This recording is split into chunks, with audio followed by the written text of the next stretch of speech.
Are the markets taking a deep breath and saying, despite a rough couple of weeks, we've seen the bottom? We think there's going to be more chop and more volatility here as we're working through one of the most hawkish periods we've seen from the Federal Reserve in modern history.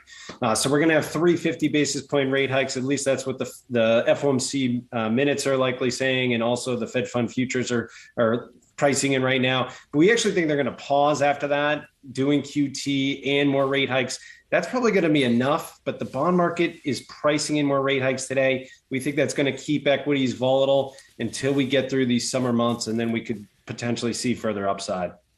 So, Matthew, we're going to be talking to Brian Deese, the White House economic advisor, a little bit later on in the program. But when we take into account, I guess, trying to figure out whether or not we've seen peak inflation, that's one of the questions that he and the administration are facing day after day. From your view, do you think we've seen peak inflation?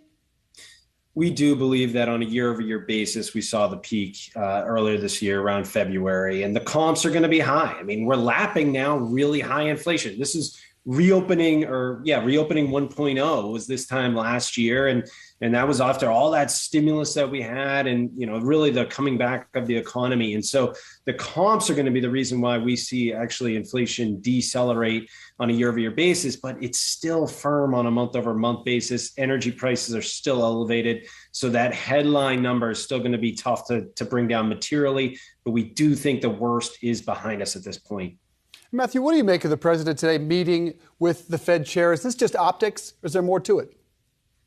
I think there's more to it. I mean, I think the government side, they're supposed to be, two separate entities here, and they really shouldn't be having too much discourse. But at the end of the day, inflation is the biggest political challenge that is out there. And I think, what the administration is focusing on is having the Fed, bring down inflation. I think what the administration is missing a bit on this is that to bring down inflation, they got to bring down the economy. And that is going to bring forward a lot of other political problems for the administration. So they need to be careful not overemphasizing tightening policy. We actually would think that if you did a couple more rate hikes here and actually paused, that might be a better course of action, both politically and for the economy overall. I'm sure you read the Biden op-ed in the Wall Street Journal. Is there anything the administration is doing or has talked about that you believe can bring inflation down, or is this solely in the hands of Jerome Powell?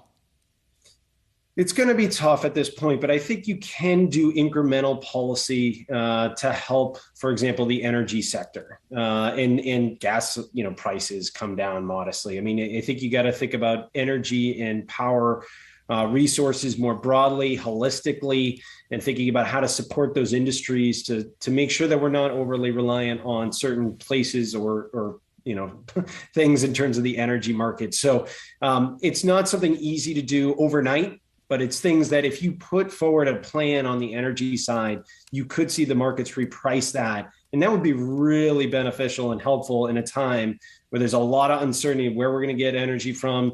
And given the global geopolitical risks right now, you need to kind of take the lead and come up with some pretty good solutions. Well, Matthew, talking about energy, taking a look at crude today, crude right around $115 a barrel. I guess, how much more room to the upside do you think we could potentially see with crude until we see until we see some relief in the price?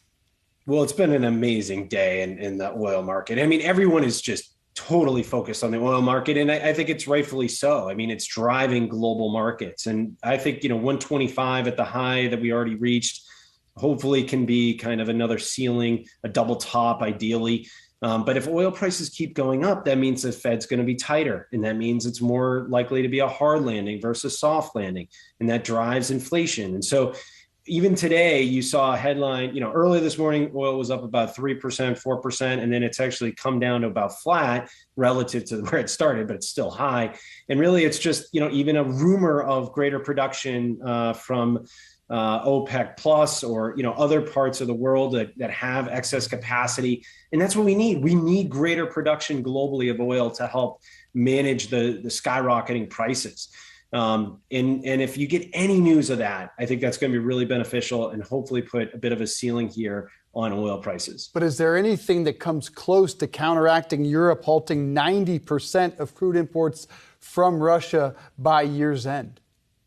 It's going to be hard. It's a big, it's a big challenge. And, I think that, globally, you need to see Saudi Arabia step it up. The United States is already stepping it up, but it's actually exporting a lot of its oil.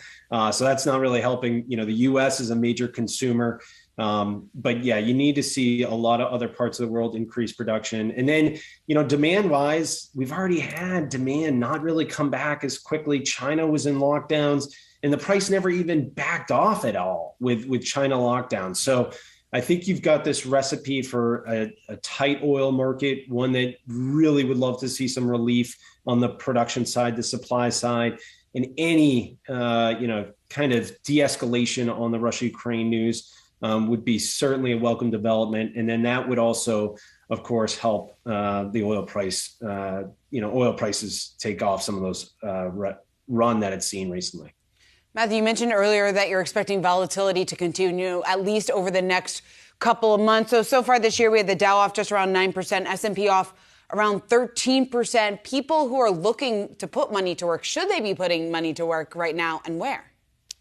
Yeah, so we are, taking out our late cycle playbook, and we believe we're reaching a late cycle environment. And there is actually really good opportunities in late cycle environments, but you got to kind of think a bit of inversely of your typical, market cycle playbook. So thinking more about high quality investment options. Bonds are actually, we think, is going to represent an attractive entry point as the economy slows into the back half and into 2023. That dependable income stream, higher quality nature, lower default risk.